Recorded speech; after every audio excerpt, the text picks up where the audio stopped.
Isn't he Mexican? Colombian. He calls himself American. What is this? Anchor Baby. And in this corner, it's the American Anchor Baby. Daddy's home. That's an offensive term. People find that hurtful. You mean it's not politically correct? Excuse me. I'll use the word anchor baby. You know, he's an anchor baby in Canada. Tell him we still rolling with Trump, too. Anchor baby, the whole thing sounds horrific. You're just making it sound like immigrants are these horrific, greedy people. Ustedes pueden aceptar mi negocio o aceptar las consecuencias. Plata o plomo. So you would be considered white, in my opinion. You're the blackest one in this room, I think so. And what happened was his mama got pregnant on the other side of the border. And then a few hours before, just before it was time for him to pop out, she jumped across the border and let him fall on America's soil. So he became the anchor baby. You don't call him the anchor baby for nothing. Amazing. We like this anchor baby, right?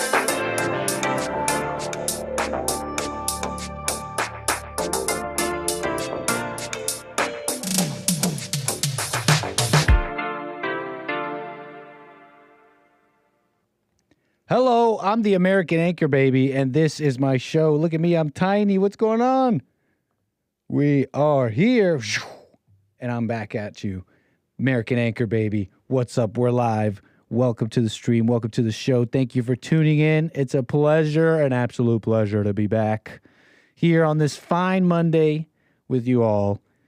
What a fine Monday it is. We're in December. We're back from our whatever we were doing, trips, taking it easy, Thanksgiving style and all that. So it's nice to be back here with all of you. We're in the chair. We're enjoying it. So you know what that means if you want to call in. That's 888-775-3773. Award-winning special effects with the zoom in coming at you.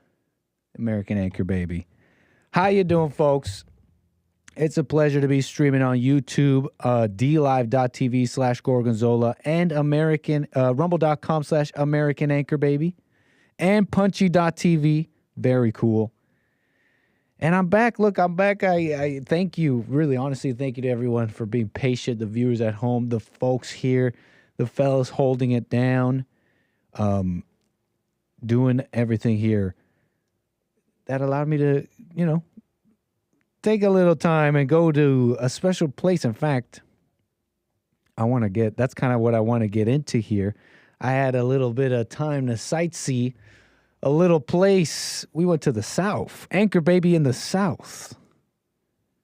Amazing. So yeah, the Anchor Baby went down south to the South, to Savannah, Georgia. And I was talking in funny accents anytime I could, probably not period, era accurate, period accurate, whatever. Probably not accurate at all. I was going around saying I had consumption. Oh, miss, I cannot tip you, miss, on account of my consumption. And I do declare that I do feel like I have been receiving great service, miss, but I cannot on account of the enemies who want to give me fisticuffs here in this here parlor, my good lady. And they were looking at me funny. It just felt right. We were in Savannah, Georgia, a beautiful city, really. Historic buildings on this river, which I'm sure has a deep history of trade. You know how trade is. Trade is real important and all that, right? Especially in these port cities. It's real important, especially at the beginning of stuff, probably, right? In America. What did you even learn in Savannah, Nick? Don't worry. Apparition and voice in my mind. I learned stuff. We can tell the people here a little bit about Savannah, as it's a place, they say it's the first American city that was planned out. Yes, like a Southern belle. Absolutely. Saying hello to the people in the chat. Welcome, everybody. Savannah, I got pictures for you. I really want to go through this because I was able to. I was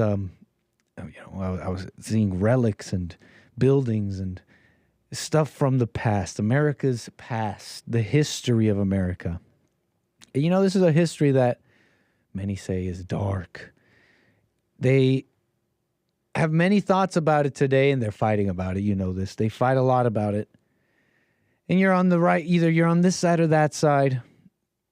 Either America was a horrible, even at its core, its founding, they had slaves right from the beginning, or you don't see it quite like that, all varying degrees. And you have to confront all these new things you hear with the things that you learned in school growing up, even to the core of some of the values you believe you have or have been taught or believe in.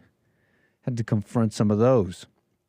And Savannah, Georgia, has a lot of these historic buildings, historic districts with buildings that have been there for a long time, brick and all that, but more than that, a history within those walls. So Savannah. So where do I want to kick it off here? Because I first went, the first place that I wanted to show you was this cemetery we went to. And it's right there in this historic district of Savannah. They call it the Colonial Park Cemetery. Lovely, really. Oh, there I am. Wait, hold on. Oh, we're learning the new stuff Bill put in. Oh, yeah, Bill, I figured it out. Boom, boom, boom. We're in the corner. Hey, it's Lil Nick. And this is a cemetery, Savannah, Georgia. And it's old. It's very old. It's very pretty. All these old trees, I forget what they're called. They're all over, though. If anyone knows, they're all over. They look like I don't know if they call them weeping willow. What do you call them? They droop and they have these wispies that come off of them. Wispy Savannah tree. Could it be? Oh, okay. So here we go. It's called Spanish moss. Spanish moss is hanging from these trees. What tree? I wish I could tell you. The Savannah live oak tree. Well, look at that. Thank you, SavannahProper.com. All over these trees, old trees, beautiful, all over the city. All this Spanish moss, as they call it. I heard that you're not supposed to touch it. I didn't touch it. I break the rules, but I didn't break this rule. And so this is a cemetery here. It's old. I'm showing it to you. It's called Colonial Park Cemetery. No Confederates were buried in this one, because this was a cemetery where they stopped burying people, before the Civil War. In memory of patriots of war, American Revolution, 1775 to 1783. And this is, you see in this other placard beside this one, that it was put together by the Daughters of the American Revolution, a group. And so they stopped burying people in here before the Civil War. No Confederates. I was looking for them because I know that Georgia is home to Stone Mountain Park. You remember this? I didn't go see this, sadly. But it would have been cool to maybe see this Stone Mountain Park. There's this huge rock relief of Confederates, which I remember. If you guys remember, there was some controversy surrounding this some years ago, where I forget exactly was Stone Mountain Park, but there was some controversy. It may have even been around the George Floyd stuff, Black Lives Matter. I mean, the SPLC, for frig's sakes, don't say frig's sakes, children. The SPLC makes articles about it. Oh, it's a dilemma. It's racist. It's Confederates. You can't have Confederates. They're bad, they'll say. They're racist. They own slaves. So shallow and ignorant, I notice.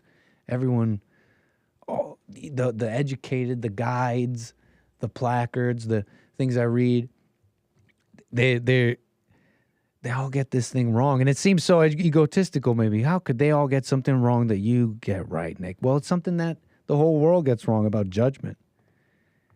And I want to get into that, but yeah, they all have this view of it. Like, you could just explain away history by saying, well, there was racist Confederate slave owners. They're evil.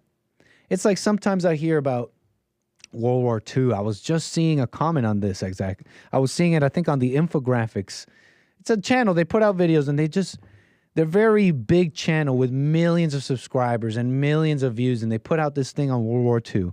And I'm watching it, and it's interesting when they get to the part of Germany and Nazis. They just say, they gloss right over, like you could just explain the German people supporting someone like Hitler, like, oh, it's just racism. It's just evil. It's a clear sign that people are very shallow, right? It's a little more than just, like there has to be more, right? And I'm not making any claim on what that is with the Germans in World War II. I'm just saying that it has to be more than just, oh, it's just a bunch of Germans that are racist and evil. And they do the same with all this. So no Confederates at this cemetery. I wanted to show you some of these cool graves real quick. Very cool. Old. We're talking hundreds of years. Almost 200 in some cases. Faded. Can't even see who it was anymore. In many cases, just totally faded. You can't even see. You can barely see the writing on this. Who's this? In memory of Nathan, M. Nathan of Tolland in what? Connecticut? What could this say? I bet you if I got a better angle, we'd know. But there was this cool grave, the duelist's grave. And the epitaph to James Wilde on the nearby tomb is a melancholy reminder of the days of dueling, and particularly of a tragic affair of honor fought in 1815 on the Carolina side of the river near Savannah. Lieutenant Wilde was shot through the heart in a false exchange of, of the fire by Captain Ross. Look, it's amazing. You can read this yourself. Duelists, they would duel. Duel to the death. How dare you dishonor me? How dare you dishonor me? Some sources, as I was researching about this, would describe this dueling as not exactly not exactly like a super widespread thing, like everybody was just dueling when you offended, but that it was part of Savannah's kind of turbulent social history. Okay, the different classes and different people come from different places, all congregating in a place. Many would live outside of Savannah, come to Savannah to find and meet people they had never met before, that would look and talk differently from them. The duelists. No, not Yu-Gi-Oh. But yeah, that's the cemetery a little bit there for you. I wanted to show that to you. Very old and different traditions, and it's a different kind of people, I guess. I mean, just thinking about dueling, and this is now ignorance, not research, just thoughts in my mind. What it was like was it really that deep? Like, ain't no way I'm gonna not duel. I'd rather die. What? And not be seen? What? Lose my manhood?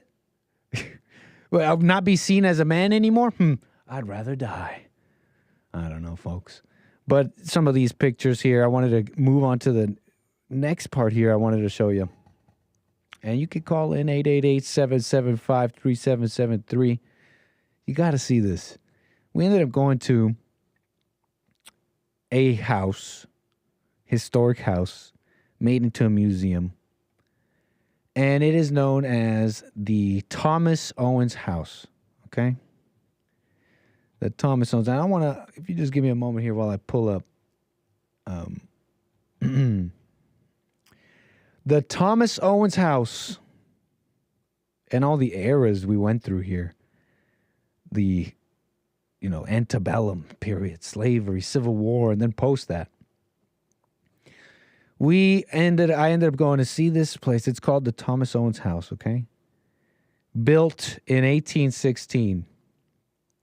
And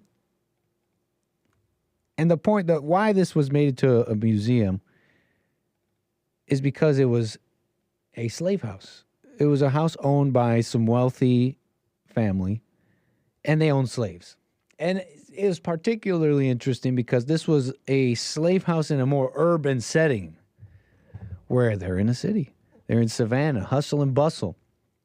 They're under more scrutiny. They're amongst way more people, but they are slaves. They are enslaved. And that comes with all the things that slavery was back then, right? And so here's this first picture. You come into this like gallery area before they give you this tour of a home. And on the wall, they have all the names of the slaves. And they were through records and different things, they were able to, find the names. If there was a blank space, it was a record of someone who was sold or something like that, but not necessarily a name they could quite figure out. But that was a person. That was a person that was once in some sort of ledger or some sort of assignment, right? They were traded as such. Now, the guy would continuously call them property. I mean, in the technical term, would she be wrong? I don't know. I don't think so. I didn't quite give that much thought. I did, however. I couldn't, however, stop looking at this name, Sambo. I couldn't stop looking at Sambo here. I wonder what Sambo's life was like. And where'd he get that name? Someone's name was Smart. Hey, Smart. Someone named Quash. Just cool names. Scipio. Was he an Italian slave? I don't know. Probably not. Most likely black. But that's the wall as we came in here. And I wanted to show you this because there's a lot of interesting moments here. We're going through the home. And let me get some of these pickies. We're going, they first showed us this image here. So we come into this first area.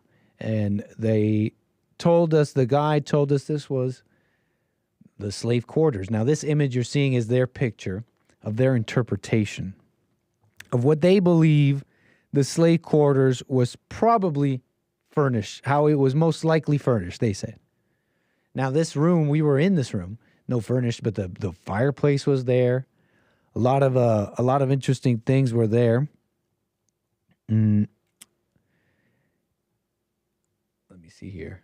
Yeah, so this is what they thought it was like, and that's an interesting thing to point out. I like that there was a lot of speculation. I was impressed by the way they handled that, though. The guide would clearly say what was speculation, what was it, and there was a lot more than you think. Although a lot of it is records, diaries, letters, many things there. And so there's blind spots and there's stuff that they know. And it was an interesting tour here. I wanted to show you, for example, the architecture.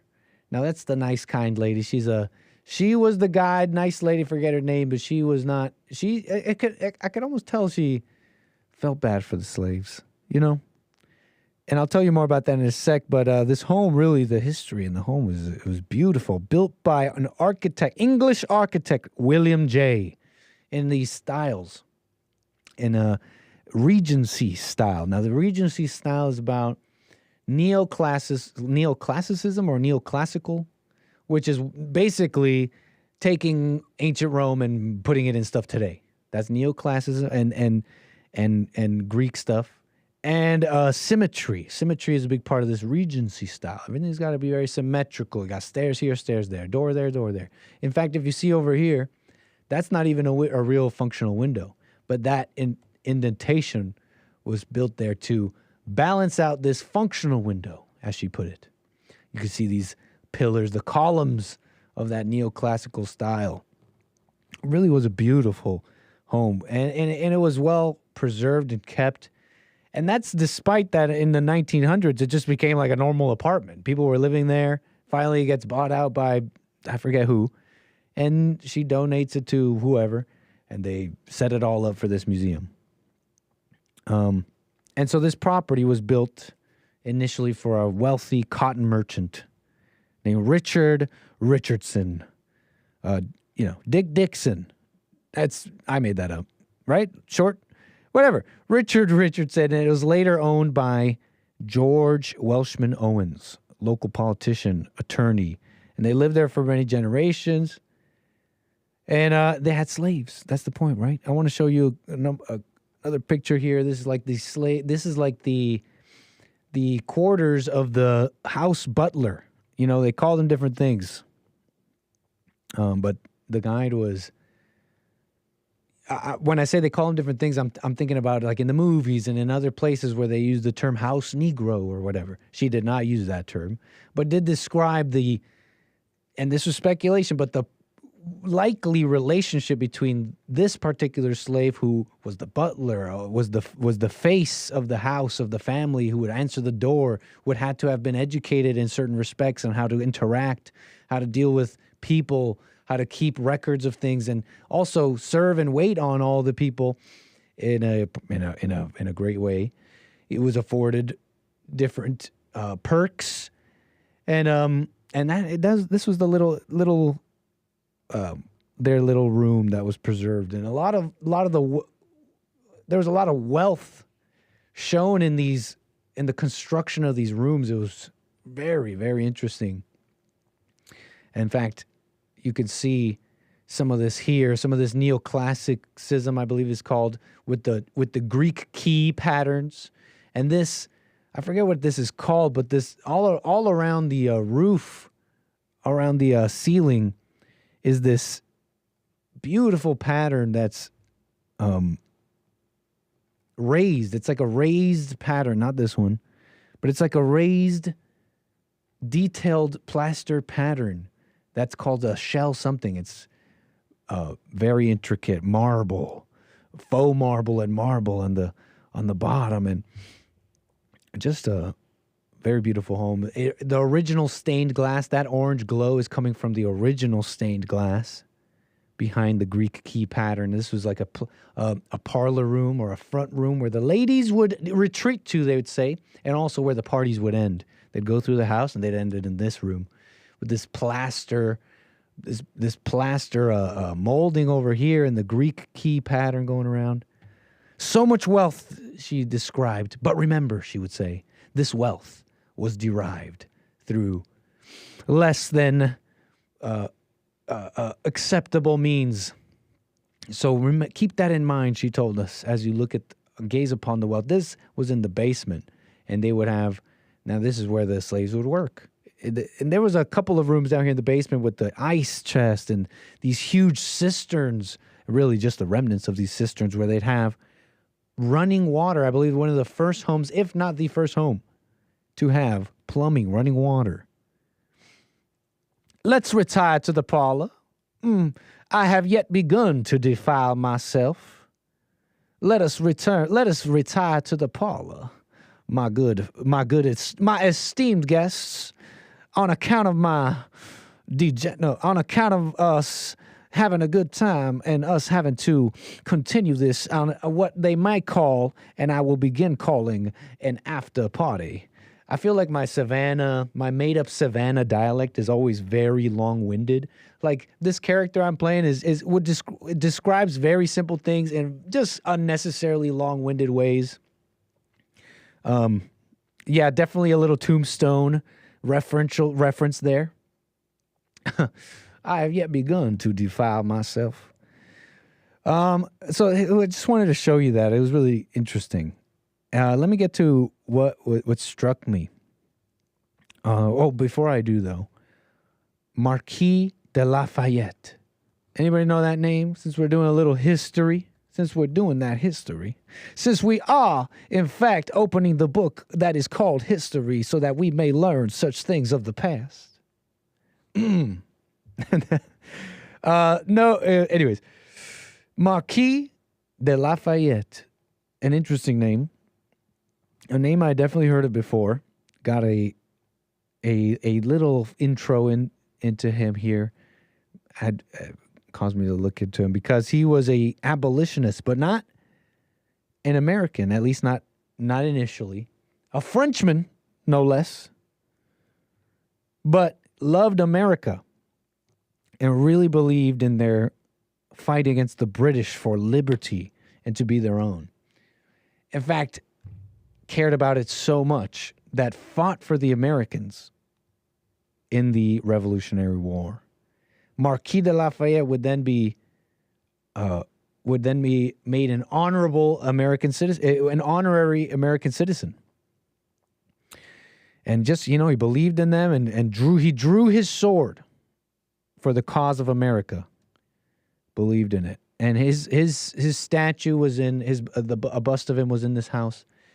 And it was made clear that this man had like a legendary status and would go around and tour the country before later on in his life.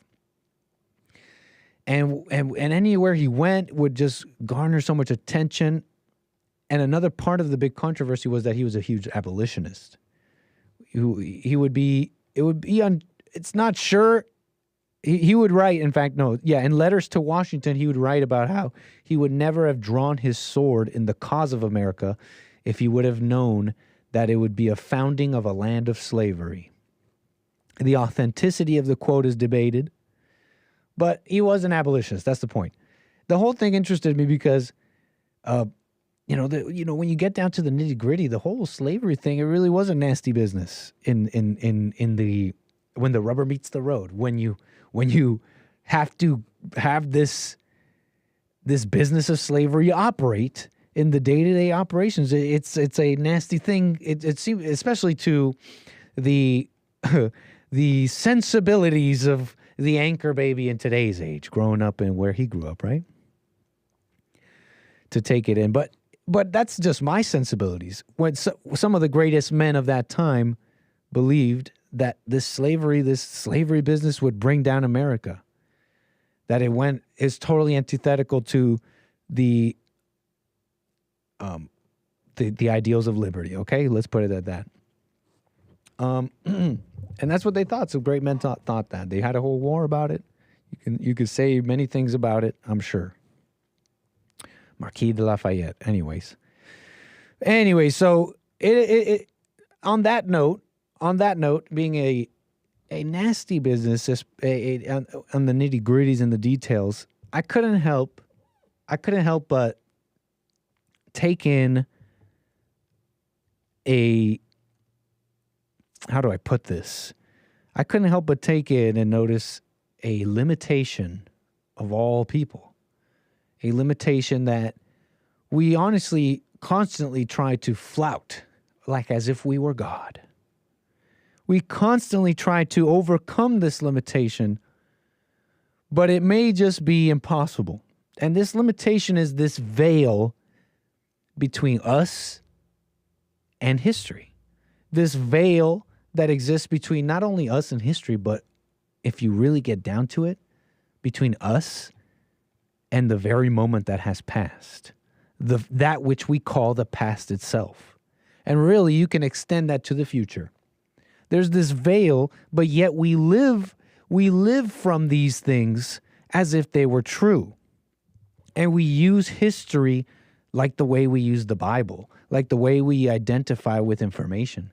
You notice people talk about the Bible and they try and extract info, they try and extract meaning, but a lot of people get bogged down with the minutia of he said, she said, and he did and she did. And it's a funny thing because it's almost, you can't blame them, because when you read the Bible, I mean, that's what it says. It says, Jesus did that. This guy did this and he said this. But I can't help but notice how everyone identifies with information as opposed to right now. I mean, just even in this tour, this guide, and the information they have of the Thomas Owens family, of slavery and all these things, many, many, many things they admitted to not knowing, and that it was merely speculation. In fact, there was a lot of points in the tour where I don't know if you would be able to notice this if you weren't paying attention, but where the guide had to have been putting their own opinion on stuff. Okay? And you understand what I'm saying here? We use history in the past like we're worried about the details of the physicality, of the visceral, like the sensuality of what happened, to give us guidance on what to do today. But that veil of history, and I think I might be able to express this better with examples, this veil of history, I think, is something that you can't really get past. So to extrapolate instruction, like one-to-one instruction for today, is not only ineffective, but I think maybe impossible and at the source of the concept of judgment itself. Because look, for example, this tour guide would tell us about this Owens family, and about how there was this one particular slave. Her name was Emma, and she was the one who took care of the kids. So these slaves would have these roll-ups. They would pull out from under the beds of the children, and they would sleep on the floor or right outside of the room of the children so that they could be attentive to what they need, even if it's in the middle of the night. Already a perk. Already they spent that particular slave would spend more time with the family. They knew Emma. They in fact wrote about Emma in letters. Emma got sick, and the family was very concerned for Emma. They took her to Pennsylvania to see a doctor, and they in the letters, and they had these letters in this room where you could read them. In the letters, you could only tell that they cared for Emma. They cared for Emma from what I could tell, from reading the letters themselves, they cared for Emma as much as they'd care for, most people. Sure, they saw her as a slave, blah, blah, blah. But in the letters, they cared for Emma. But the guides and the museum had to throw this in. They had to tell us, well, while you're reading these letters, while you're reading that, now take this in, mind you, they weren't asking us to consider something more obvious where something happened. They were asking, the guide and the museum felt the need to add this in right before we were going to read a letter where they were being nice to the slave Emma. And she said, remember to read between the lines. You got to read between the lines because these people were slave owners. They were slave owners, and they never freed Emma, and they never freed any other slave. And so read in between the lines, and you'll know how they really felt about Emma, she said. And I thought I couldn't stop thinking about that. Like, how do you know?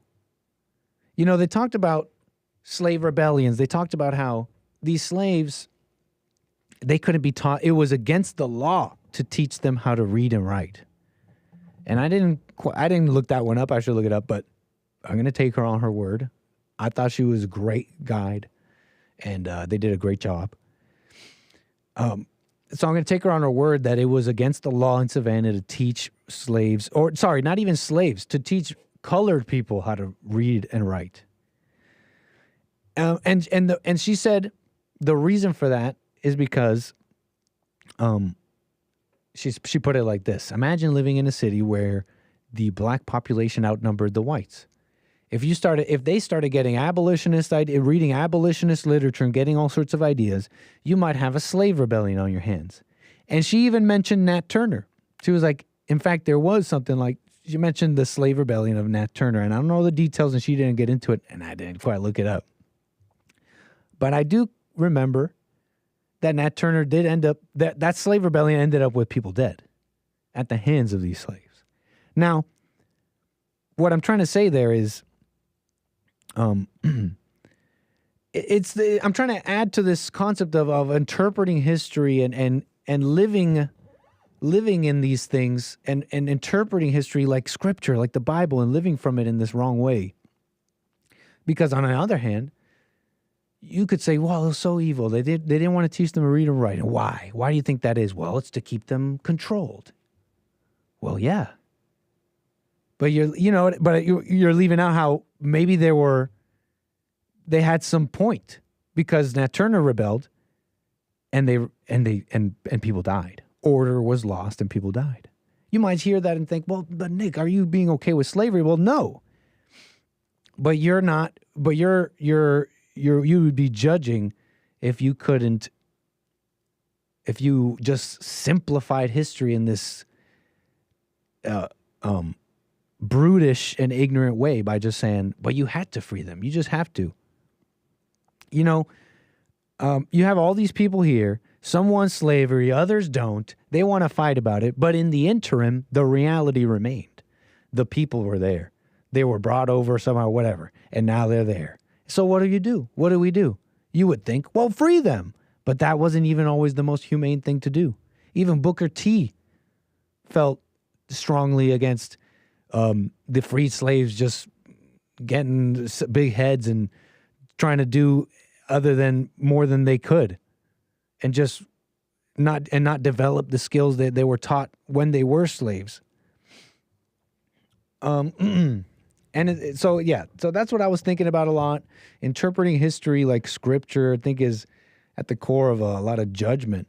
As far as we know, everything before right now is scripture, so to speak.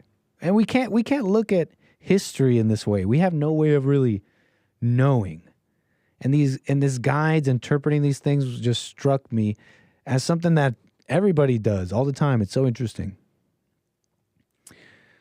Yeah, the tour guide was trying to make us judge the slave owners. They loved Emma, as far as I could tell in those letters.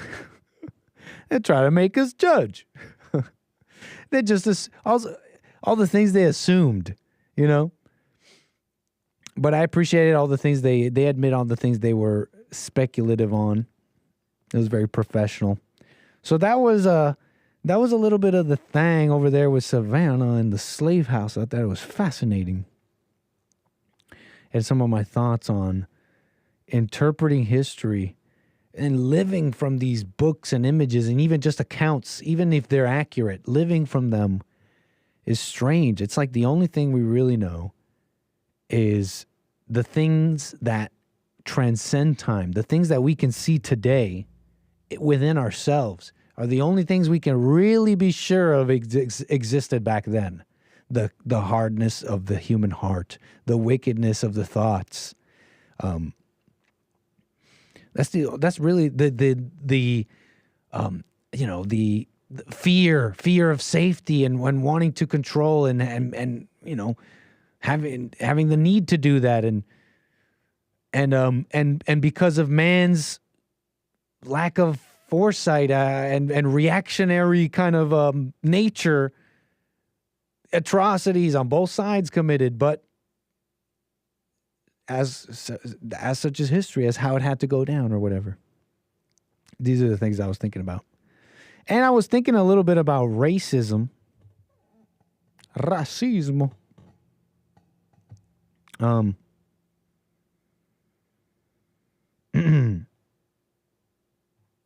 Racism. I was thinking about this. The thing about racism that gets me is this. It's that someone lied about it not mattering. Okay, I realize, like, when it matters a lot to some. In fact, it's like their entire worldview. You know, I grew up being told that it didn't matter, and all the white people around me agreed. All the white people around me agreed with that. They're like, yeah, no, racism is bad. Race doesn't matter. It's all equal. Civil War happened. The civil rights happened, blah, blah, blah. I grew up like that, and they told me it didn't matter, and all the white people around me seemed to agree. And that's really at the core about a lot I want to say about race and racism usually. Because I know a lot has been said on this program from others, a lot of jokes really. But the truth can get maybe lost, but the truth is, what I really want to say about racism is that someone lied about the whole dang thing. Someone freaking lied. Because it actually does matter to a lot of people. A lot of people today, like that tour guide, feel bad, for example.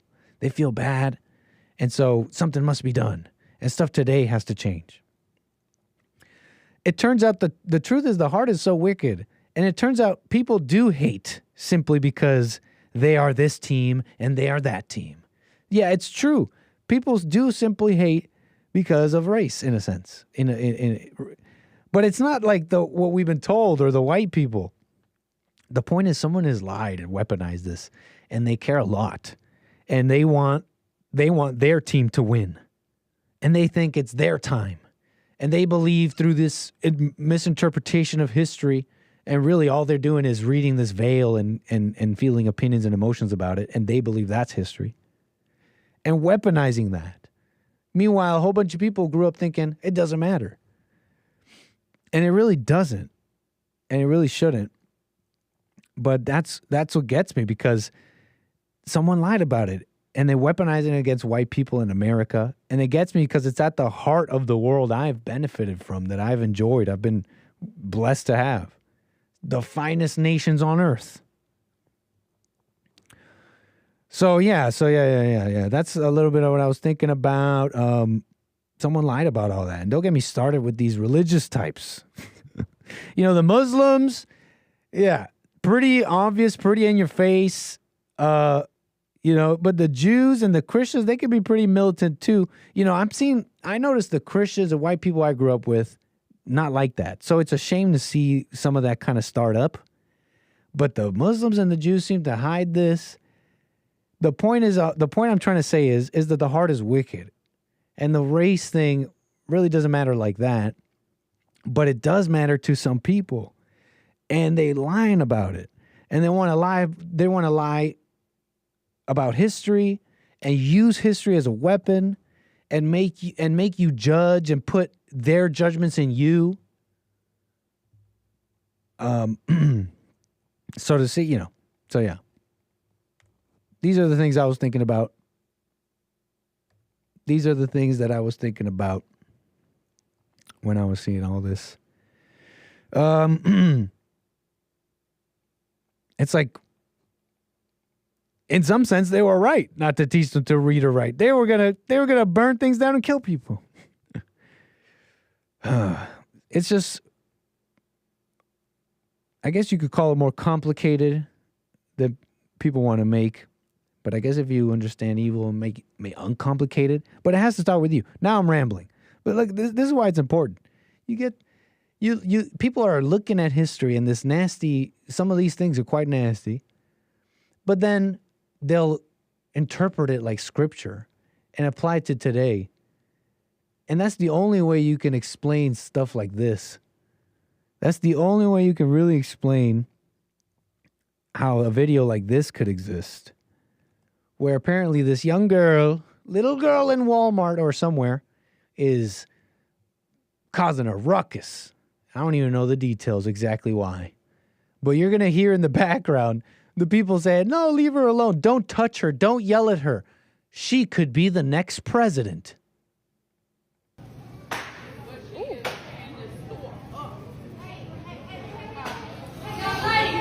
Young lady. You hear that? You hear that? Don't yell at her. You don't know what she's been through. Let me play that a little louder. Don't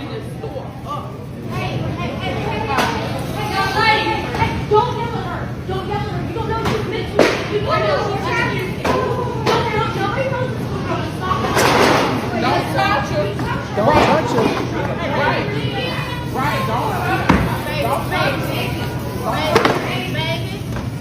Baby, they're trying to talk to her, baby. They're trying to reason with her.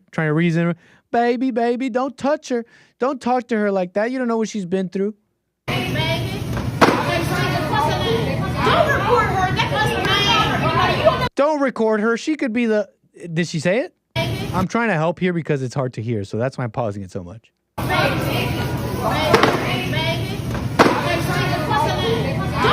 her. That you don't know what now she's breaking glass.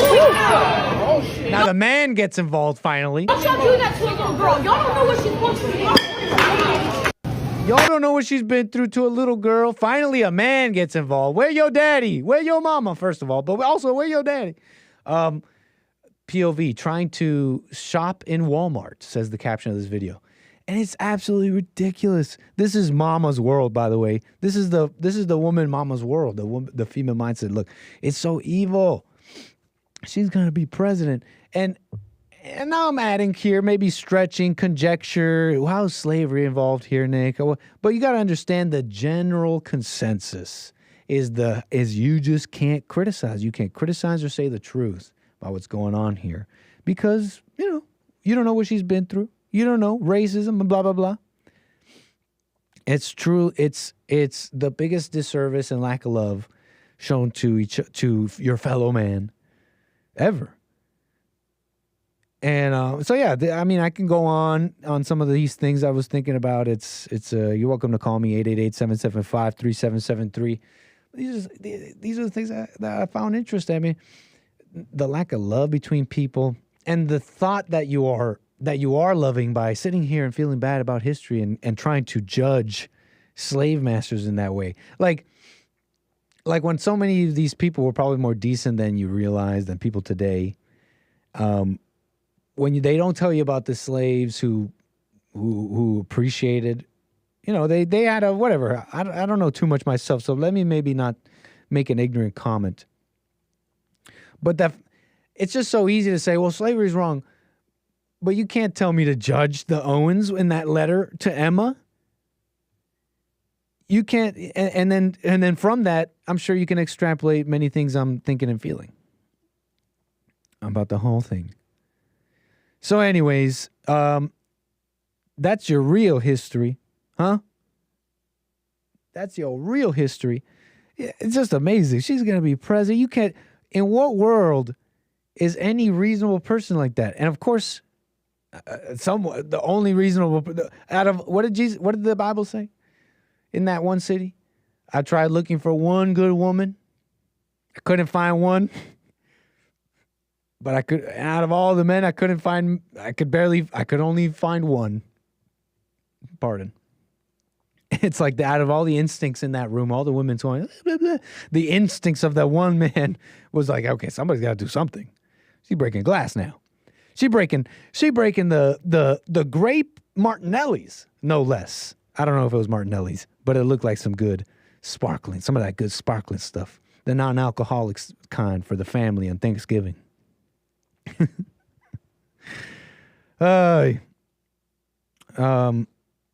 I thought it was also fascinating. I hope you found that interesting.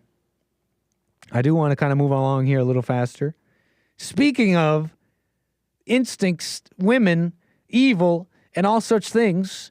Speaking of the Pharaohs, they call her the Pharaoh sex, but I do declare that she has an evil heart on account of her ancestor Eve, believing into Satan himself. The woman. I wanted to get into this mess. with this Wifejak. Can we do this real quick for a moment? Now, you might be smiling because you know what I'm talking about. But if you don't know what I'm talking about, I'm going to do my best to hold your hand and walk you through it. What the heck is a Wifejak? Why are people talking about it? Why is it important? We must begin with memes. And let's not, maybe we shouldn't go that far back. Savannah changed knit. I've seen some of these comments. What's going on? What am I getting wrong? Call me. 888-775-3773. Tell me where I'm wrong. What am I getting wrong? Knit been reading critical race theory? No. You're getting something wrong. Now he believes in racism. No, you guys are so shallow. This is what I mean by, it's like you heard Jesse say no such thing as racism. And now if you guys can't even see the spirit of what I'm talking about. And now you hear me say that that people make teams and believe in this false thing and believe their people should be over someone else's. And you think I believe in racism. I'm sensitive, Kevin Howe. I'm sensitive. Whew. Let me read the chat later. Wifejak, we got to get into this. Where are my married people at? Doesn't matter. You don't have to be here. Wifejak. Now, we're not going to try and explain memes here, but you must understand something that arose in the internet called Soyjak. It's called Wojak. Wojak. And you may have seen this art style. Let's call it an art style. You may have seen this art style on the internet. They call it Wojak. Okay? And you may have seen a whole bunch of characters in this style. And characters in this style are called Wojaks, okay? I'm sensitive, chat, okay? Okay, this is a Wojak. And you've seen other characters in this style. When a character gets made in this style, it usually has the suffix jack, okay? Like in this case, Wojak. Let me show you one of these Wojaks that is getting very popular lately. The Wifejak. Behold, the Wifejak. This is the Wifejak. Now, the Wifejak, like most Wojaks, are supposed to represent something, even if it's only tangentially, even if it's only not that deep, just kind of merely referencing. In this case, the Wifejak is loosely referencing just a wife, a stereotypical wife. Okay, here she is in her crew neck sweater, her long hair. And the memes, and I see calls coming in. You can call me back, 888-775-3773. I'll get to you. Now, this is supposed to do, so yeah, you get it. Now, of course, like all Wojaks and really all memes, meanings can be stretched, meanings can be ironic. You can view double entendres, but the point is, the Wifejak is supposed to represent a wife, okay? Look at her saying stereotypical wife things like, "Where are we going this weekend?" She says. This Wifejak says,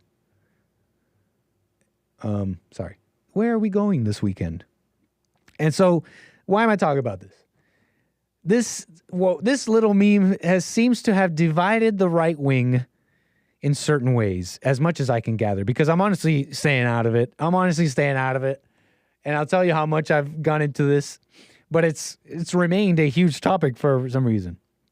And I'm honestly trying to stay out of it, but here's what I gather.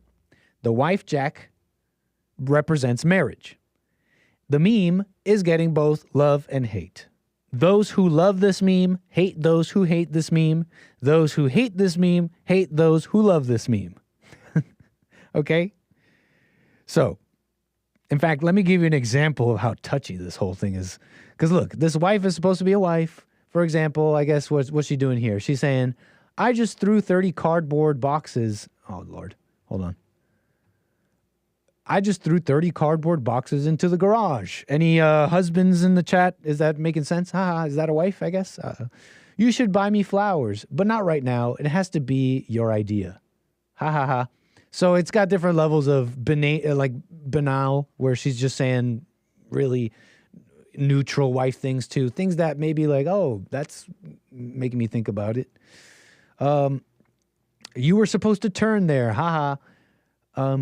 I noticed your pillow." So that's her, and it's like being an annoying wife, maybe. And here she is being a lovely wife. "I noticed your pillow was yellow and gross, so I got you a new one. It's memory foam." Aw, right on, Wifejak. Who's going to hate on this meme? So it's got, so far you're taking in maybe, very little variance in what could be happening. But let me show you just how touchy it can get. Just so you can see just how touchy it is. I guess some woman on the internet made a husband jack, and she drew this guy, and she wrote, this is a quote the husband jack is saying, "I didn't think you cared about your birthday that much." How many husbands can relate? LOL, right? And look, and so the big accounts on Twitter took this and was like, and they said, "Oof, an attempt to create husband jack. Swing and a miss. The Wifejak meme, when used properly, comes from a spirit of adoration and playful teasing. Wifejak is pretty and feminine. This husband jack memes comes from a spirit of hatred and disgust. Husband jack is disheveled and a clueless man-child. The woman behind this meme is the type to not let her husband have a weekend away with his friends. My sister's visiting that weekend. Has a fupa, is fat. Let the boys have some fun." Whoa, touchy. Jeez. I notice it's a little touchy, this meme. It's it's like, I noticed the main thing is like a lot of people's feelings on this. It's touchy, okay? To start this off, it reminds me of Jesse saying how your vanities only matter, and now I'm butchering it, but it's something like your vanities only matter when they're up against someone else's vanities. And it feels like that's happening with this Wifejak meme. Like everyone's kind of telling on themselves more than they think. And there are some pretty interesting conversation points here because really it's just marriage and human nature. But beyond that, it's like people are revealing themselves a lot more than they think. And let me say this at the outset, that I tend to lean with the Wifejak haters in some of their criticisms, okay? When people don't know how evil women are and how women are destroying the family. And yeah, men are part of it. They're allowing it, da-da-da. Another thing about what the Wifejak haters get and what the Wifejak simps don't get is putting your faith and love in a person. And this is a lesson that's for women too. Putting your love in a person, your faith and love in a person, that this person is going to love me, that I'm going to get love from this person, that I love this person. Really, when someone says they love someone, is because it's an asterisk, because they are this way, because they do this and that. When you put your faith in that, you're in for a world of hurt. A world of hurt. You know how many wives are cheating on men and they have no clue? And the stats, you'll never get it from the stats at different levels, even not physically. You know, like, and men too. Men, why do you think they need marriage? Because they're weak creatures. You can't live your life getting bent out of shape. But here's what I really want to say. You can't live your life getting bent out of shape about the stupidity of the masses. You see them adopting something and getting all mad about something. You can't get bent out of shape like this is what this means about women and that. Because think about this. Who am I? Because this is what's going on. People are watching the Wifejak meme and hearing what's said about it, and then they're having fear about it. Like, I don't want to be that guy, or I don't want to be that woman. I don't want that to happen to me. I don't want to be in that situation. But you got to back up 1 second. Who are you? Who are you that needs to be a certain kind of husband? You know what I'm saying? Because all the people who are worried about this meme and all that, they don't really want to be a good husband. They don't really want to be godly or right. They're just worried about seeming like a certain kind of husband, seeming like a certain kind of man, defending feelings. Y'all are revealing yourselves. Y'all are really revealing what you care about. You know what I'm saying? Who are you that you need to be seen as a certain kind of husband? You got to just be right. And it's like, what the heck is that? You can't be plugged in like that. You know, at some point you got to unplug because you end up stealing and collecting all the little words and thoughts and phrases from the world, and you Frankenstein it into a worldview that doesn't even make sense. Look, literally marriages are wrong. You know, here's the part of the show where I tell you maybe a little something, finally, that maybe improve your life. A little thing that you could do to live, to just improve your life a little bit. Admitting where you're wrong. It's a better way to live. All I see is all this, what is this person doing? What's wrong with women? What's wrong with men? What's wrong with the other person? What's wrong with the other person? Yet, if I've been paying attention to anything, I notice that the two sides always come at each other, but never look at themselves. That's just like 101. That's like literally happening all the time. So if you want a little bit, something that might help you in your life a little bit, in your marriage, only way to love, only way to live is, what did you get wrong? What did you care about too much? Okay? You know, the truth is women avoid seeing how evil they are. They're quite judgmental. Your sweet little Wifejak is a demon. So when she offers you her cooking and she offers you her sex and she does all the loving and you do all the things, you take it. You take it with awareness. You watch why you want it. And you never stop watching. And it's like, don't be a little husband, Jack, for God's sakes. Be a man. Because unless you were perfect, she judging. Unless you were perfect, she judging. And it's like, we haven't even gotten to all of your judgment, husband, Jack. You know what I'm saying? And it's like you hear Bond saying, and this even came up on the Punchy earlier, you hear Bond saying stuff, or me, I'll talk about me. Women are evil. You must not know how evil women are. You know, that doesn't mean men aren't evil, you know? So don't get all don't get all offended or anything. It's like, doesn't mean men aren't evil. So anyways, what was I saying? That's pretty much what I had to say about the Wifejak stuff. I think people are revealing themselves a lot of what they really care about. They don't really care about important things. They care about ego things. I think a lot of people who don't get how evil the heart and egos are, and that's what brings men and women together. They're out here just, my little Wifejak, getting mad at people, at other people online. You're an incel because you don't like this meme. Nitpicking, ad infinitum with no love.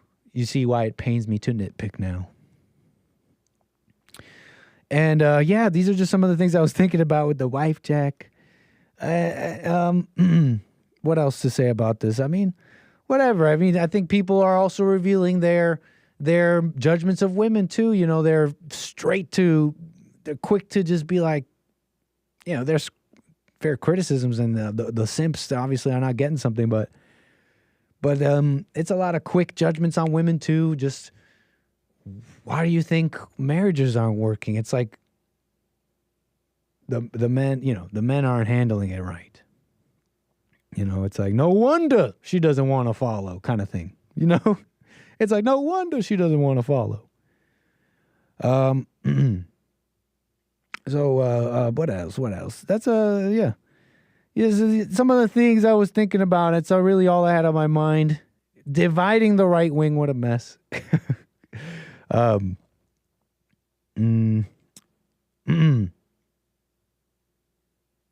what else? That's pretty much it. Yeah. What do y'all think? I'm doing things a little different. I haven't checked super chats or anything. I'm thinking I want to get through what I wanted to say. Get to calls if you guys called in. I know I'm back after a hiatus, so some of you must not even know I'm here. My callers, 888-775-3773. I'm sure you'll see the videos after. You'll start calling me again. But that's pretty much what I had to say. Let's do the super chats. I want to do the super chats, see what you guys are all saying about some stuff here. See what y'all are saying about this. I want to see what you say in the chat and the super chats before we end the show. I mean, I don't know. We're just like an hour in, but let me see here. Any other pickies? Any other picks from the trip? What a trip! It was great. Thank you so much, everybody. So yeah, it was great. Yeah. Oh, what the? Who's that? Y'all are so nosy. Y'all are so nosy. Get out of my business. All right. Who's that, Southern Belle? Oh, my gosh. Okay. On account of my privacy. Okay, anyways. I don't know what character that is. I don't even think this accent is accurate. I don't know what the heck I'm doing, but I love it. My character's from Savannah. My, I don't know. Y'all are so nosy. Jesse's so nosy. No. Let's see here. Yeah, you want to see the stone wall? I think it did say 1871. Let's pull that up for Ryan real quick. Who wants to see another look? Take another gander. Excuse me, sir. May I take another gander at your photographs of said resting place of those people whomst were in, I don't know. Yeah, look, it says 1775 here. Is this the one you were looking at? Let's see here. This is all faded. This is 1848, I think. 1853 was the last person buried here. And the Civil War was 1861. So there you go. You sound like Steve Martin, LOL. Yeah, I don't know what look, my character's Southern in my mind, okay? On account of his Southern accent in Savannah. This was shot on the 30 millimeter. Getting that depth of field. I don't know if any. I believe all these items, at least many of these, in the parlor room and in the playroom, in the living room. I believe all. In fact, if not most of these items, some of these were restorations. I believe the carpet was speculation. They saw a little piece of it, got someone to design it, put out the whole carpet. But a lot of these items you see on the tables and stuff are like from back then ago. So, and even this maybe, there's been a murder. There's, I think they had like a chess, they had a harp, like a bunch of stuff, man. It was really look, some of that neoclassicism, whatever, the columns in the homes, the symmetry, but we already went through this. Incredible. The history. That is some history. Oh, my. So anyways, that is that, folks. I want to do some super chats here. Let's see what y'all have to say. buymeacoffee.com/anchor, baby. You can super chat here on YouTube. Let's get through these super chats, see what people have, and some of these chats in the chat as well, and see what people have to say. I think people have been super chatting too, even before the shows. So I want to thank everybody. See what's on your mind. You can also call me, get it off your chest, something on your mind, 888-775-3773. I know a couple people were trying to call earlier. Hit me up. I'll get right to you. Otherwise, we'll just get through these super chats and comments. From today, Lin Yen Chin kicking it off. How you doing, Lin Yen Chin? Says, property be proper until you free them without letting them earn that freedom, like the first 10% of us. That's why segregation didn't happen until the unmerited favor. Ask William. He upper class black. Lin Yen Chin. You know, it's like a different, I feel it's like today I feel like you ask most people whether they think that's crazy, but that's just to me a more measured, sober outlook. It's not a agreeance with slavery. It's not saying anything. It's just the mere fact that's like, in many cases, it was just inhumane. It's just, okay, got to get out of here. I mean, they had many skills, I heard too, though. So they were self-sufficient, maybe more than they would be now. Right out of slavery, many of those blacks were maybe had the skills at least to be self-sufficient. But anyways, many didn't like it too. Even back then, you know, slavery itself was very rare. Less than 5% even owned slaves. Now you go to the South. That percentage goes up, of course, but still even then, not much. In some areas of the South in Georgia, it was up to like 25%, and they all owned less than 10 slaves. Very few people owned more than 10. So, thank you for that, Lin Yen Chin. Ryan Moon with the super chat says, wife guys are beta. Now, I feel like some explanation of terms must be done here. Like, what exactly is a wife guy? But if a wife guy is one of these guys who, I don't know, who takes the cooking and her sex and her lovey-dove and her love and believes that to be love, and it's just like, that's my wife. And it's like, yeah, it's your info, and puts their faith and their love into another person. Ladies, this is a lesson for you as well. Yeah, that's beta. You're a wife guy. Just be a man. Be a man, for God's sakes. You're already settling down. You know what I'm saying? It's like you're already settling down. You're going to just, you're not going to be a man? It's like she already got you settled down. Be a man. Be a man. Anyways, appreciate that, Ryan Moon. He has another super chat. Says, HS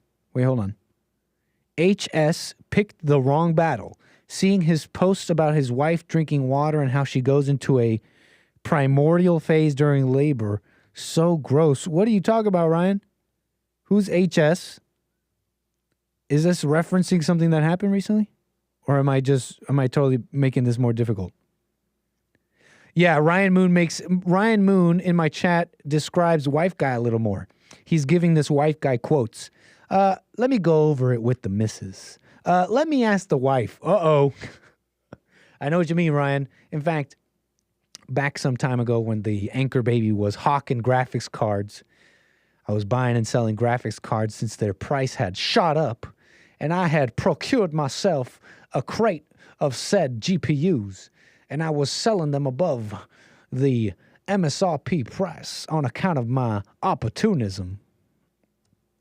I think three different men, and these are individuals that I don't know. They found me through Facebook Marketplace or somewhere else. They are purchasing this expensive graphics card from me. And I had like 2 or 3 separate men. They didn't know each other. They had no reason to say this to me. And they had to throw this out. They had to throw out some form of, I hope the wife doesn't get mad, or, ooh, the wife's going to get mad at this purchase. It's like, what the? It's like, even if that's true, why do you have to tell that to me? I'm just the guy on Facebook Marketplace you're buying this from. Yeah, if that's what you mean, Ryan Moon, you're making sense to me. All right, let me see the chat if he explained what HS is. Who's HS? Because I don't know what you meant by that super chat, Ryan. HS picked the wrong battle. Seeing his posts about his wife drinking water and how she goes into primordial phase during labor. Hey, anyways, thank you for the super chat, Ryan Moon. Let's see what y'all are saying. I'll get to the super chats from the other days. Wow. No messages on these, I believe, unless I'm seeing this wrong. Let me see here. Because I believe we've had some very generous donations over the past few days while I was away. Starting with Kelly. Thank you so much, Kelly. Appreciate all your donations. buymeacoffee.com/anchorbaby. Harmony Grits. The lovely Harmony, thank you for the union dues. Appreciate the super chat. Says, hope you had a good Thanksgiving. Thank you, Harmony did. Hope everybody else did.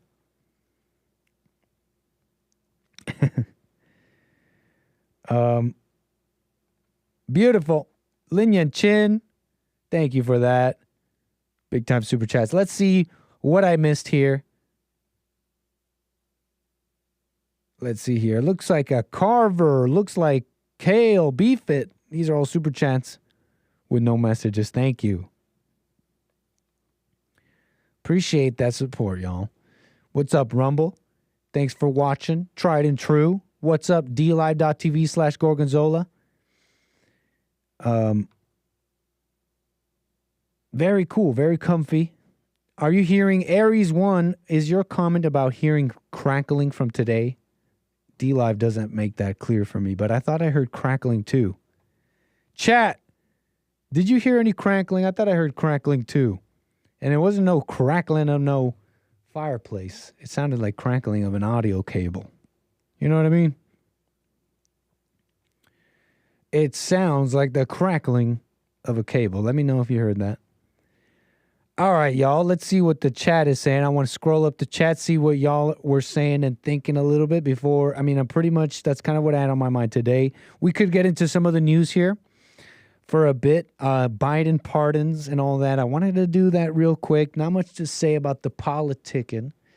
There, besides maybe something you might find interesting, more interested on, you know, how you could better yourself, huh? You know what? I wanted to shout out, if you're listening, my friend at Subway.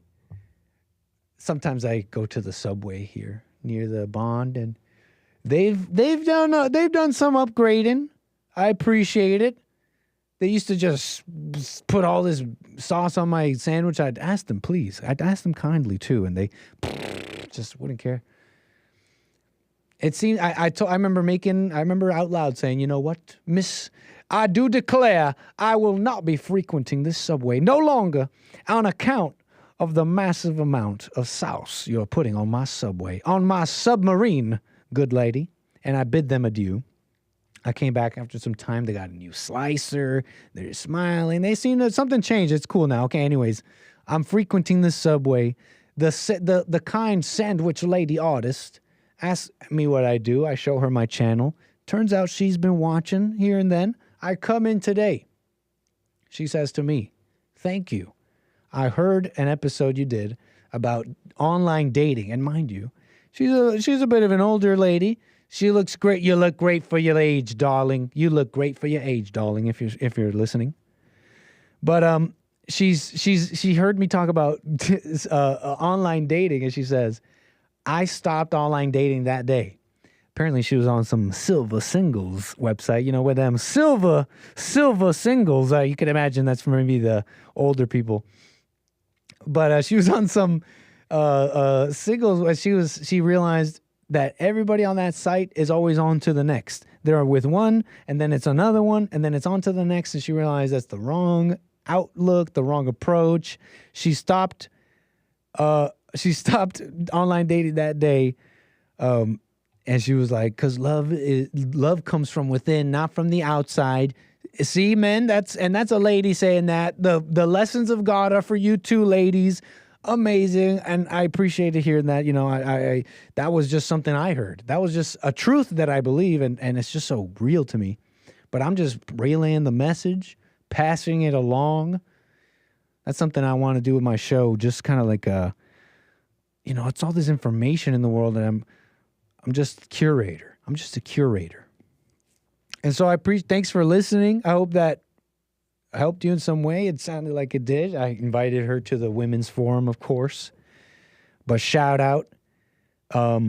Very cool. Sorry, silver singles. You've lost some business, but someone may be waking up. Because it's like, what you doing that? What are you doing looking for love still? That's something for your little egos when you're younger and you make the children and all that. And that's not to be so dark. It's like even in your ego, you could meet someone that could be quite special and interesting. That ain't putting you down, married people. Sorry, I came from the South, okay? I've been speaking like this and I can't stop. I have a caller. I do declare 888-775-3773. What's your name and where are you calling from? Oh, hi. This is Terry calling from Oregon. What's up, Terry? Thanks for your call. Oh, thank you. I'm calling about, I had a comment about the slave nanny, Emma. I swear to God, my cat was being normal a few moments ago. I don't know. What's up, Zero? Coming through. Yeah, that's Nero. Sub-Zero. Okay. Okay. It's super distracting. Sorry. So, I had a comment about Emma and what you had said about the way they were talking about her. I don't know, or if it was something you read. It was a letter it was various letters from the Owens family in between them about Emma and even from Emma, I believe. Right, and then you said that the curator or the people responsible for the place had inferred that they didn't really feel so strongly about her because she was a slave or something. Right. They had asked us to read in between the lines, and you will know how they really felt about Emma. I mean, I guess I had a comment about it because I don't know much about the way slavery worked, but I don't think it worked very differently than like having servants generally. Mm-hmm. And if she was in capacity as a nanny, I mean, nannies are one of the most beloved servants that exist because they spend their whole career, usually, at least historically, on a plantation. She probably started, in her teen years working as a nanny, and no doubt did it for decades as her career and raised up generations of their family. And she would have been a lot closer to them and spent more time with them in their tender years than their own mothers would have. So people were very close to and attached to their nannies. That is totally what I got from that. I mean, please. The nanny was like, people would, be devastated when their nannies would die. And yeah, I mean, when it comes to like the class system, the super wealthy of that time, the mothers weren't raising babies like we do today, or, even nowadays, if you look at the ultra rich who have nannies, I mean, motherhood is different. So, the nanny takes up a lot of that love and affection in people's minds. So I just thought it was odd that they would put that in there, especially if you're trying to like educate people about like a historical situation. And it seems like they're just trying to imply that because slavery existed, that there wasn't any like humanity or warmth between people, which is just insane. That is entirely how I took it too, because in the letters that you're reading, they have them all on the wall. At the bottom, they put commentary like the Owens would go on to never free Emma or never free the slaves, or the guide would throw in something like, you know, it sounds like they really appreciated her, but remember, they were also trying to protect their investment. They had invested a lot into this person, or their property, etc. Right, but what would have happened to Emma if she had been freed? Her life would have been worse. That is an interesting point. What could she have done for herself as a free Black woman at that time? Right. Who would have cared for her? Who would have like provided a home for her? And it seemed like Emma loved them too. She aged. Yeah, of course. Yeah, she slept in their room, was with them, was with the Owens children through so many things in their lives. And they cared for her. They went out of their way to bring her to a doctor, and they were all worried that she was gonna, this illness would, kill her or whatever. I forget the details, but yeah.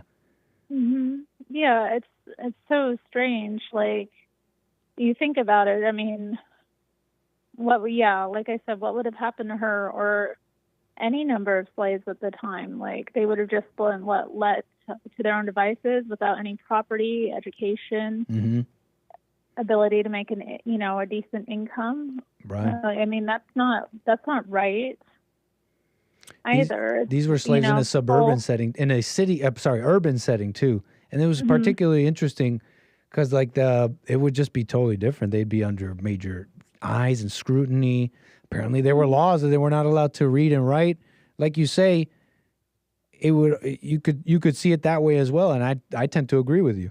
You'd be almost, it wouldn't necessarily be the loving and caring option either to do what these people think you should do.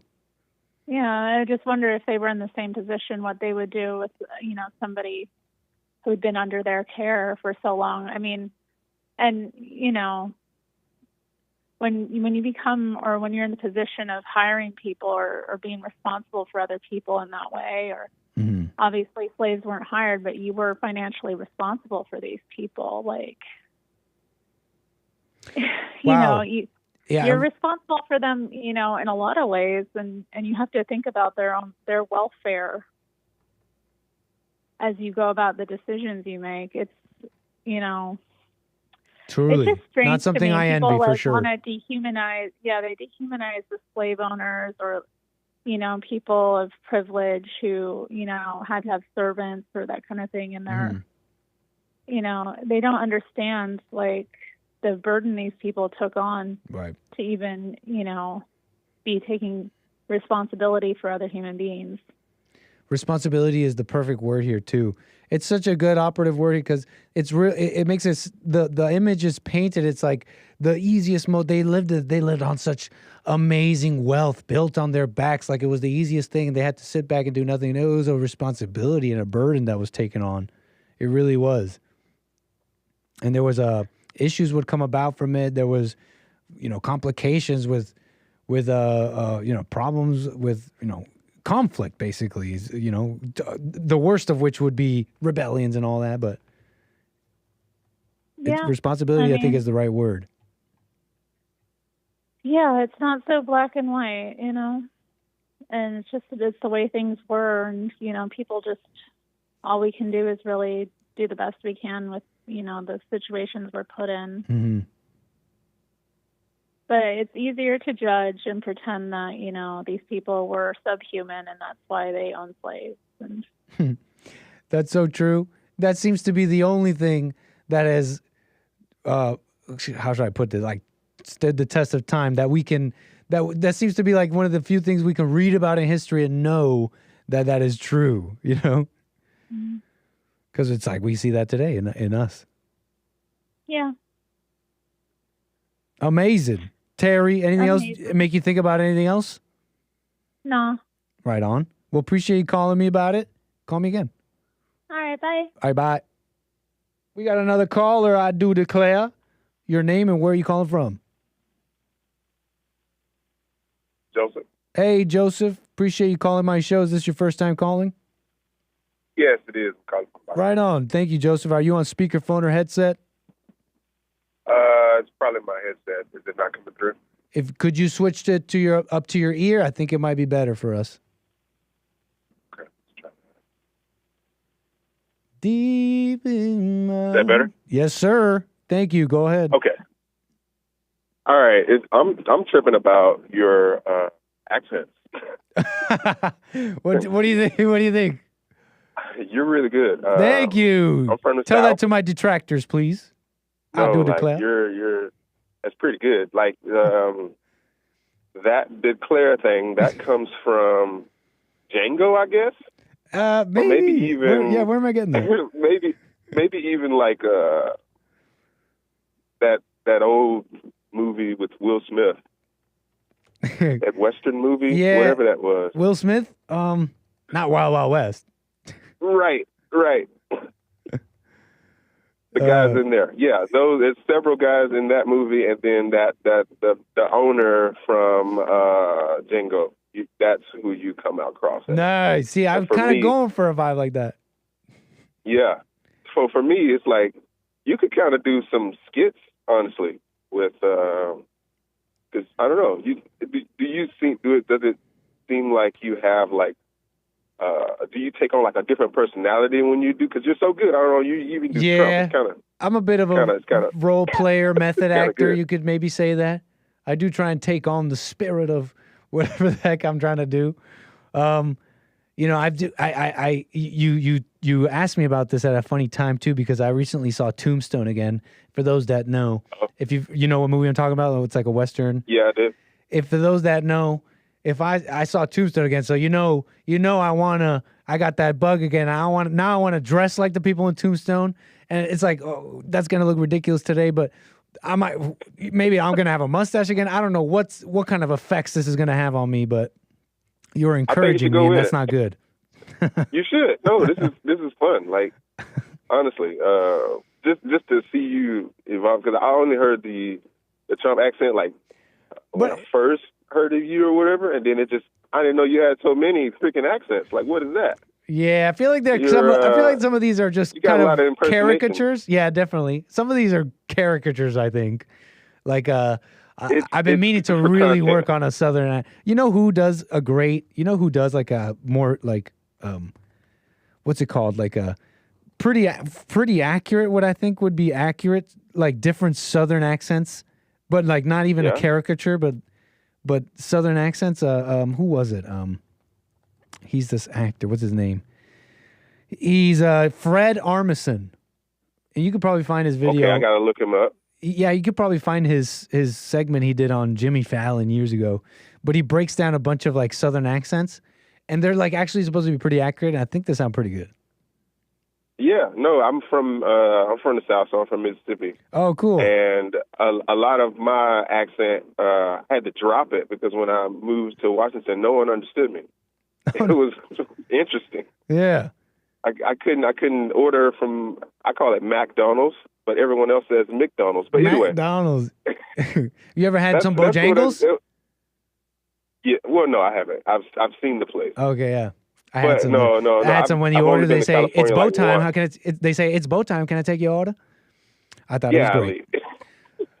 Man, but yeah, no, I don't know. To me, you got a lot of content just off of your ability to be able to take on those characters. I'll work on it, man. If it's entertaining and the folks love it, I'll work on it. I'm here to serve. I am here to serve the people. Yeah. I hear the Southern accent has an interesting, a very interesting history, though, that it really comes from what the English, the English had their English accent. I mean, I don't know if they saw it as an accent, but they came over to America and they, made America and all that. Somewhere along the way, the English accent started morphing into something else, and it became what they would call, I think, the transatlantic accent, which is really a stone's throw from Southern accents today. Crazy. Yeah, that's what I heard, and ChatGPT confirms it. Yeah, so I remember growing up, the adults didn't really explain the language. They really didn't explain what we were saying, and so I would just take what I heard and just repeat it. So for the longest time, I didn't know oil was said like that. I used to say oil. Oh. It was just oil. It was never oil. That's funny. And it would say, Pat, give me the motor oil, right? Yeah, it's just oil. That is great. That oil. Or power steering fluid wasn't said that way. I heard it as power steering fluid. So it was always power steering fluid, and that is charming. I ran with a lot of those things. That is, I believe they call that charming. Yeah, it was like that for me. So cool. So no, for real. As I'm listening to you, and you had that trip and stuff, it seemed like you had fun. I'm Big glad time. you're still smiles and stuff. So yeah, no, that's really interesting that you literally have all those impersonations. Where from the South are you from? If you can say, you don't have to. Mississippi. Oh, you said that already. I should be a better listener. Particularly Jackson. Cool. Mississippi. I hope to see a lot more of America.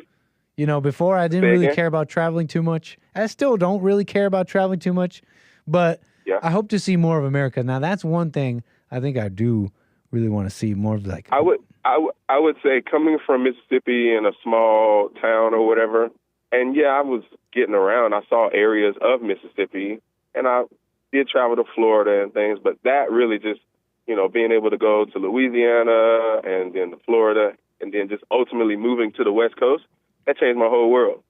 Changed the whole world. The first time I had a conversation with a fair-skinned lady, she didn't want anything. It blew my mind.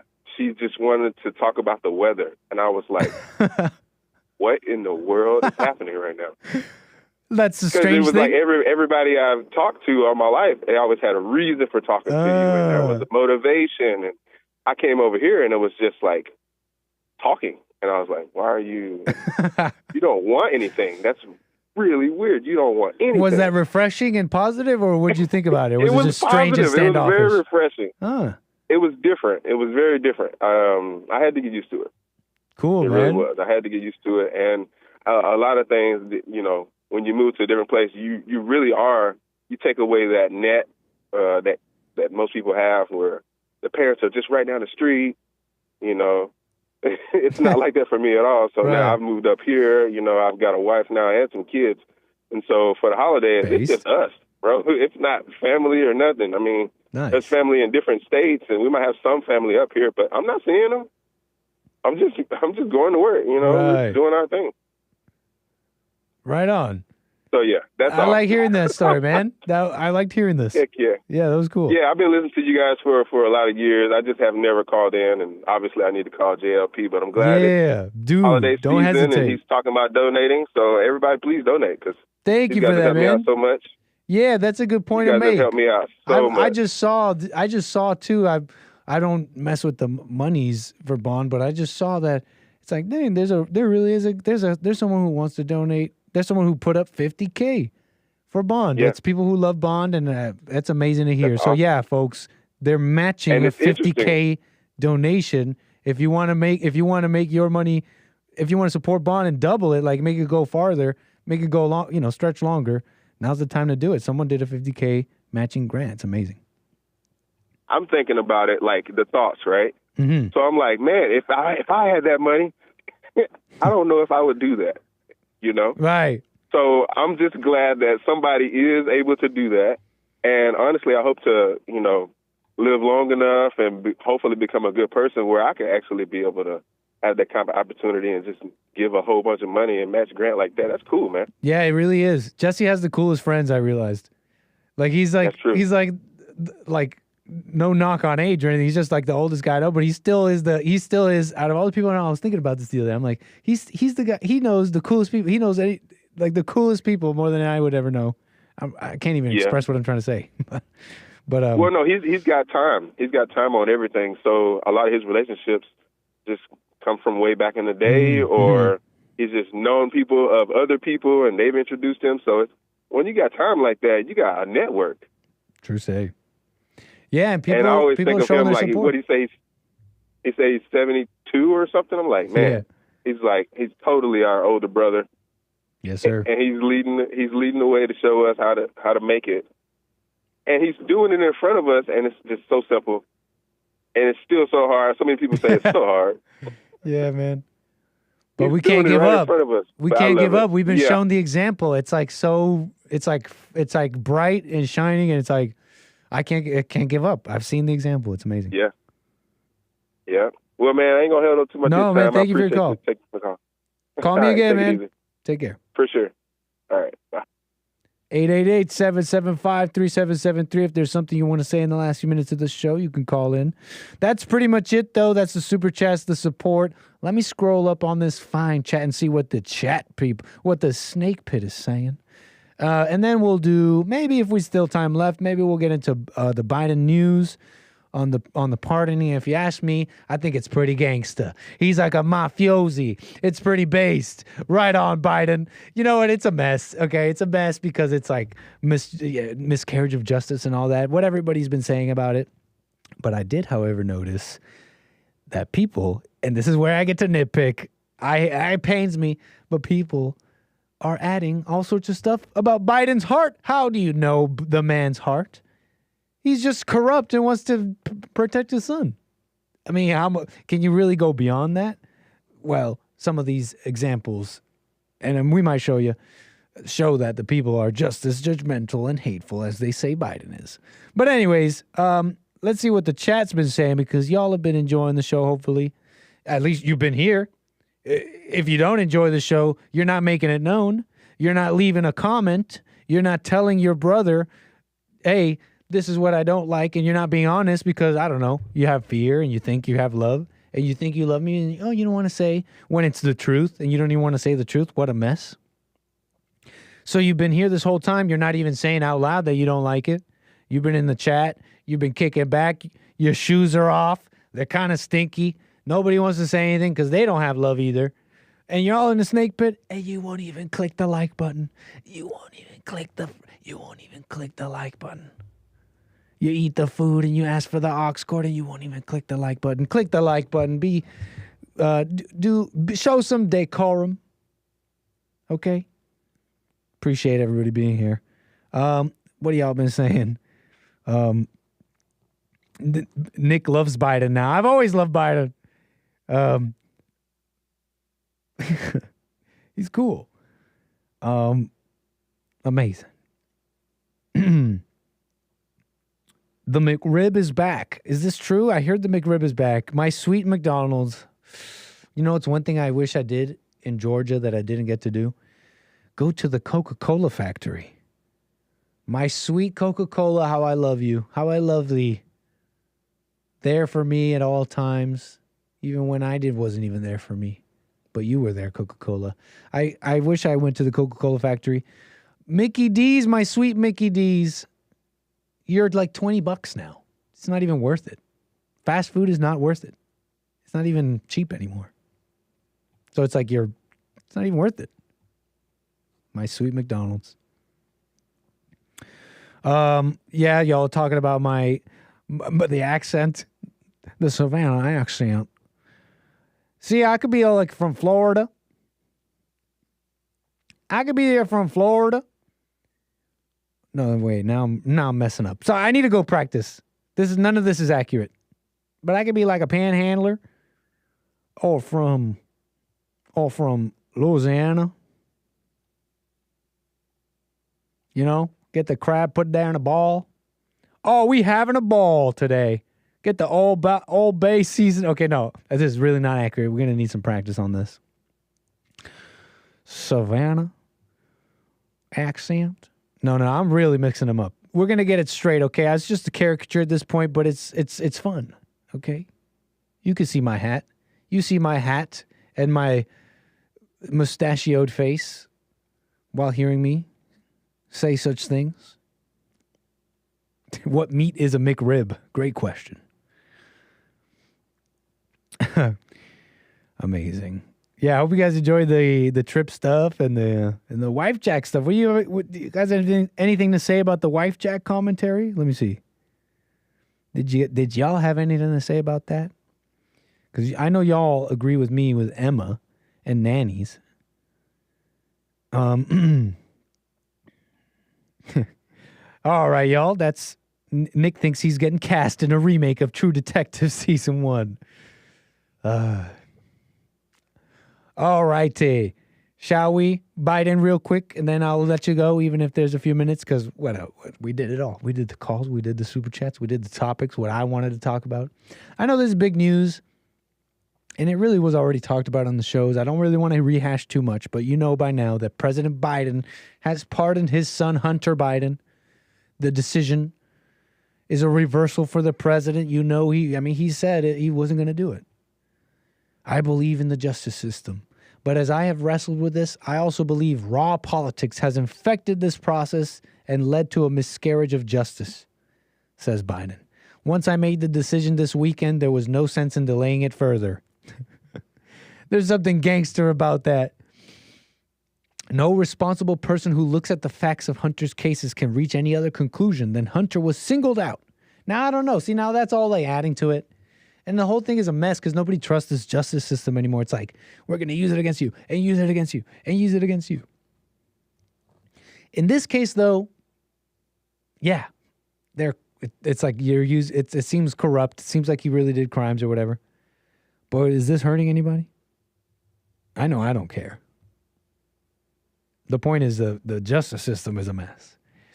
And you have Trump do something like this, it's like it would be wall-to-wall coverage tomorrow. And not to mention the constant misuse of justice, like the lawfare against the president, which he has been cleared of a lot of amazing times. You know, Biden makes it clear, though, that Hunter has been 5.5 years sober. And I didn't know that. I saw him comment on that, and he says, even in the face of unrelenting attacks, they're trying to break Hunter and trying to break me, he says. I guess he identifies deeply with his son. My son, my little son. Since they're trying to break Hunter, they're trying to break me, he says. There's no reason to believe it will stop there. Enough is enough. In a separate statement, Hunter Biden said he admitted and taken responsibility for my mistakes during the darkest days of my addiction. Mistakes that have been exploited publicly. Despite all this, I have maintained my sobriety for more than 5 years because of my deep faith and the unwavering love and support of my family and friends. You know, I didn't know that. I may have heard that, but I was thinking about that. I'm like, really? 5 years sober? In the throes of addiction, I squandered many opportunities and advantages. Wow. Who doesn't relate with squandering opportunities? Who hasn't squandered their lives? In recovery, we can be pretty much anyone who's not like Trump level. You squander your life. You know what I'm saying? You believe the thoughts somewhere along the way. And don't beat yourself up over that. But in recovery, we can be given the opportunity to make amends where possible and rebuild our lives if we never take for granted the mercy that we have been afforded. I will never take the clemency I've been given today for granted and will devote the life I have rebuilt to helping those who are still sick and suffering. Take that how you will. Oh, he's on some ego crusade. Oh, he's going to help people. Ooh, maybe. Oh, he's really going to, what more can we take it other than take his word that he's going to stay sober? I mean, he's done it for 5 years. We're just taking it as words, right? And I was thinking about this a little bit. I'm just like, wait, what is the whole thing behind this? And tell me where I'm wrong, folks, but what was the Republicans' whole thing about this? Now, I know that Trump brought it up. Where's Hunter? Now, I get the point. I think initially was this. To show how corrupt the Biden family is. To show what is behind the Biden family. To show this establishment, this headless thing they call the deep state, which apparently remember? The right wing was wacko nut jobs for it. Trump has basically revealed that that is absolutely true. Biden being a figurehead for some faceless deep state has basically proven all this. These 8 years have proven all these things and more. But somewhere along the way, I feel like they lost. That got lost. Somewhere along the way, it was just like this. Look at this. He did this. What? Look at this picture. And he did what? Look at the crack pipe. Oh my gosh, the crack pipe. Look at this. distraction, gossip, distraction. It honestly felt like it became just that. It's like, what are Republicans doing? It's like, what are Republicans doing? They don't do ish. They don't do ish. And you want me to care about your little Hunter Biden Republic? Nah, no. Deal with the justice system you say is so corrupt, which you're part of. What about all this stuff with the border? What is all these deals you're making? Bipartisan deals. We're going to fix the border finally for the millionth time. Then they had to go and get rid of Kevin McCarthy because, oops, guess what? This Republican guy that we told you to trust, guess what? You can't trust him. He's screwing you over too. What was the point? Oh my gosh, look at him. He's in underwear with a hooker. I don't care. So, yeah, the miscarriage of justice, blah, blah, blah. Keep it focused. We all know it's corrupt. And very interesting things are happening with Trump and all that. Biden, you take care. It's the end of an era, maybe. Does it feel like that, or am I getting that wrong impression? It's almost like, yeah, we're pardoning him. We're going off to Africa, and it's like setting the whole thing on fire. I know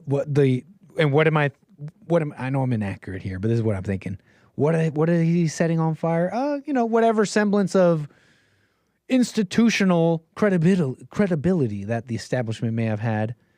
We do care about honor and system and the justice. And I don't know so much anymore. So that's it. That's it with that. That's really all I was thinking about. Because, I'm seeing this on Fox and Friends, and they're all, what was nasty? I saw this Ainsley Earhart. It was funny because usually she says some inane stuff that derails the conversation. It doesn't matter. But it was like two men and a woman in the middle. And they're all like, oh, yeah, remember when Hunter did this and Hunter did that? And she interjects and says, what did she say? I remember. I forget now. She said something about how fathers supposed to leave. I grew up with strong men, and the strong men in my family said that if you went to jail, that we'll just leave you in there. And I'm just like, that sounds like Jesse. But I have a conspiracy theory that a lot of people are just lifting from Jesse. Like a lot of people. And then what did one of the men flanking the woman say? He went, I forget, I had the clip somewhere, but he went all into like details of, but the crack and blah, blah, blah, and this. And it just struck me as just useless commentary about nothing. Anyways, so that's the Biden pardoning stuff. Witch hunt. I like how Trump brought it back to injustice is happening now, the January 6ers in particular, and asking if Biden would do anything about that. That'd be pretty based, Biden. Sunglasses on. All the Democrats, Nancy Pelosi, they're going like, he's a criminal, he's a adjudicated rapist, and look, and of course January 6th, who could forget January 6th? They don't care about democracy. Biden just gets up, sunglasses on, explosion behind him, and I'm pardoning the January 6ers. Walks out, fist bumps Trump. Take care, America. That would be freaking awesome. All right, y'all. That's pretty much it from the Anchor Baby. Hope you enjoyed the show today. That's all the super chats, calls, topics, and everything else. I cannot squeeze another drop of juice out of this show. I cannot do it. See you tomorrow, folks. I got more show for you. Tuesday, American Anchor Baby style. Country Western Tuesday. Ooh, I'm really going to feel the Country Western tomorrow on the JLP show. And, of course, the rest of the Bond Network shows. Take care, y'all. See you tomorrow. I truly cannot. I cannot tell a lie. I cannot squeeze another drop out of this show. Appreciate it, folks. Take care. And, see you tomorrow. Bye.